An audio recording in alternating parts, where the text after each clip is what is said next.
শুভ সকাল বন্ধুরা। তো অনেক দিন পর আমি শুরু করলাম আর একটা নতুন ব্লগ, কারণ এখন প্রচণ্ড কাজের চাপ, যার জন্য ব্লগ করার সময় হয় না। তো যাই হোক, আজকে ওয়েদারটা তো সাংঘাতিক খারাপ, এই যে তোমরা দেখতেই পাচ্ছ, মানে প্রচণ্ড বৃষ্টি হচ্ছে। তো জমে থাকা এই যে জামা কাপড় ছিল এইদিকে কেচে মেলেছি, সামনের বারান্দায় কেচে মেলেছি। এখন হচ্ছে খাওয়ার জল নেই একদম, তাই জলের দিকে তাকিয়ে আছি। জল না আসলে আজকে যে আমার কী হবে সেটা তো খালি ভগবানই জানে। তো চলো দেখাই আমাদের কী অবস্থা এই কয়েকদিনে হয়েছে। ওই যে নিচের ওই কল থেকে আমরা জল আনি, এই কলটার থেকে তোরসার জল আসে দেখো আমার সব জলের জিনিস একদম ফাঁকা।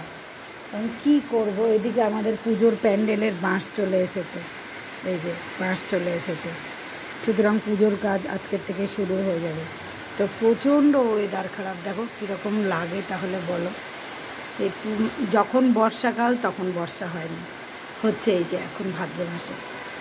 এই দেখো ঘরে এখানে সব আধা শুকনো জামা কাপড় ঝোলানো, এই যে বাইরের বারান্দায় এক গাদা জামা কাপড়ে দেখো ধুয়ে দিলাম, কতক্ষণ আর ভিজিয়ে রাখবো আর জমিয়ে রাখবো।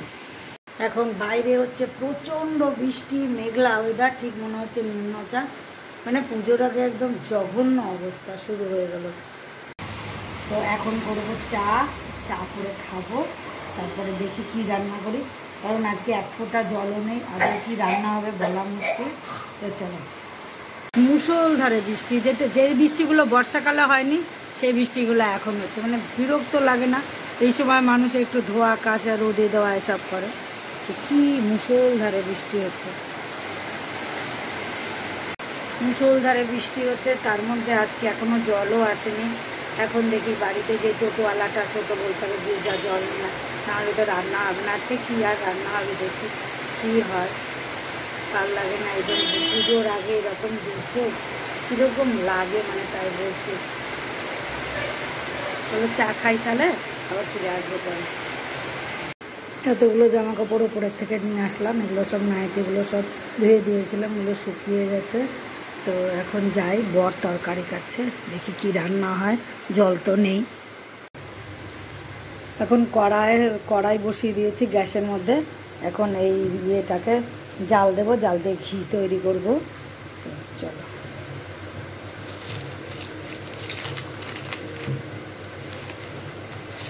ভেজাল ঘিয়ের থেকে অনেক ভালো।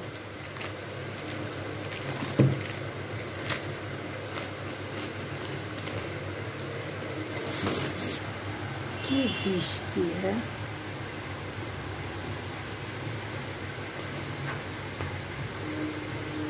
এখন এটা আস্তে আস্তে করে জাল দেবো, জাল দিতে দিতে একসময় না ফুলে উঠবে একদম, তখন গ্যাসটা বন্ধ করে দিতে হবে।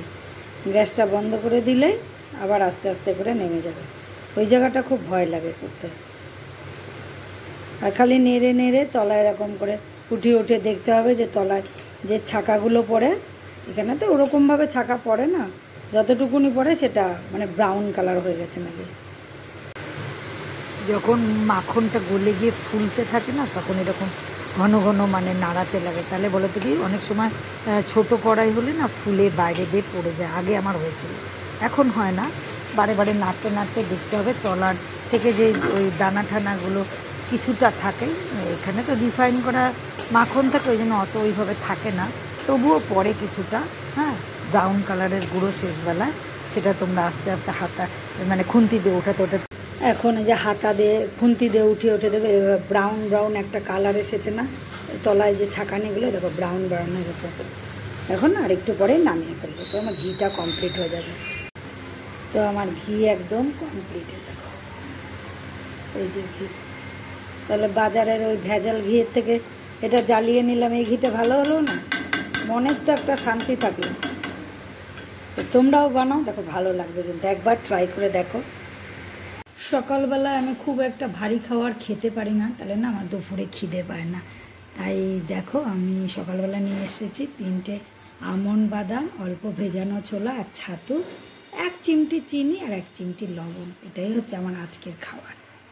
বাইরে প্রচণ্ড বৃষ্টি পড়ছে, তো খিচুড়িটা তো সব রেডি করে রেখে এসেছি। এখন আমি খাবো হচ্ছে এই যে ছাতু, ছোলা আর হচ্ছে 3টে হচ্ছে আমন্ড বাদাম। তো বেশি খুব একটা আমার সকালবেলা পেট ভরে খেতেও ইচ্ছা করে না, তো তো এই বৃষ্টির মধ্যে গান শুনতেও খুব দারুণ লাগে আমার। তো এই বৃষ্টির মধ্যে এই গানটা আমার খুব মনে হচ্ছে। रिम झिम गिर सावन सुलग सुलग जाए मन भीगे आज इस मौसम में लगे कैसे ये अगन रिम झिम गिर सावन। এই গানটা খুব মনে পড়ে বৃষ্টি হলে। এই গানটা ভালোও লাগে, এখন শুনবো, কিন্তু এখন শুনতে শুনতে ভিডিও করলে তো কপিরাইট ক্লেম খেয়ে যাবো, সুতরাং দরকার নাই। তাহলে আমি এটা খাই আর একটু গানটা শুনি শান্তি মতো, তারপর একটু পরে গিয়ে আবার খিচুড়িটা রান্না করব। তো বন্ধুরা এখন 2টো বাজে, এখন বৃষ্টিটা একটু কমলো, আর এদিকে আমার হাজব্যান্ড তো সুন্দর করে খিচুড়ি রান্না করেছে, চলো তোমাদেরকে দেখাই। এই দেখো সেই সুন্দর খিচুড়ি রান্না করছে, এখন পাঁপড় ভাজবো, গরম গরম খেয়ে নেবো। আবার ওইদিকে দেওরের ঘরে গেছিলাম, পুজোর কিছু কাজ হচ্ছে নাকি, ও আবার দিয়েছে খিচুড়ি আর আলু ভাজা, ঠিক আছে। আর এদিকে দেখো আমার সুন্দর ঘি করে একদম রেডি হয়ে গেছে, পুরো 1 শিশি ভর্তি, এখানে আর একটু আছে, এই যে এখানে, এটা দুপুরবেলা খেয়ে ঠেয়ে নেবো। তো যাই হোক, এখন একটু বৃষ্টিটা কমলো, তো সকালবেলা যেই মনে করে জলের প্রবলেমটা চলছিল সেটা অনেকটা ঠিক হয়ে গেল। কারণ বলো তো কি, সকালে আসে একটা জল, তোরসার জল পিউরিফাই হয়ে আসে, আর দুপুরবেলায় আসে, সকালেও আসে, সকালেরটা আমরা নিই না, সকালে তখন তোরসার জলটা থাকে ওই লাইনে। আর এখন হচ্ছে পৌরসভার জলও আসে 12টার সময়, সেটা চাইলে আশেপাশের বাড়ি আছে সেখান থেকে নেওয়া হয়। তো আমিও তাই পৌরসভার জলটা নিলাম, একটু এমার্জেন্সি হিসাবেই নিয়ে নিলাম। অ্যাকচুয়ালি পৌরসভার জলটা আমি ওইভাবে খাই না, খুব নোংরা, আঁশটা গন্ধ আসতো দেখে। তো যাই হোক, এখন মোটামুটি জলের পরিস্থিতি ঠিকঠাক। তো এখন যাব আমি স্নান করতে, গামছা নিয়ে নিয়েছি কাঁধে, আর এদিকে তো শত সহস্র জামা কাপড় সব ঝুলছে, এগুলো একটু জল ঝরলে আবার পাখার তলায় নিয়ে যাব। তো চলো। তো বন্ধুরা ভেবেছিলাম দেওরের ঘরে যাব পুজোর কিছু দেখাশোনা করার জন্যে, কিন্তু এত বাইরে বৃষ্টি না, আর আমাদের বাড়ির সামনে এত কাদা, ওই পাড়িয়ে আমার আর যেতে ইচ্ছা করছিল না। তো বন্ধুরা এইভাবেই ভালোবেসে আমার সঙ্গে থাকো, আগামী দিনে আরও সুন্দর সুন্দর কিন্তু ব্লগ আসতে চলেছে, কারণ সামনেই দুর্গাপুজো, সাজু গুজু, খাওয়া দাওয়া, আনন্দ, হাসাহাসি, গল্প, অনেক কিছু কিন্তু তোমাদের সাথে শেয়ার করবো। তো বন্ধুরা আজকের মতো ভিডিওটা আর বেশি বড় করছি না, তাহলে তোমরা সকলে খুব খুব ভালো থেকো আর হাসি খুশি থেকো। টাটা।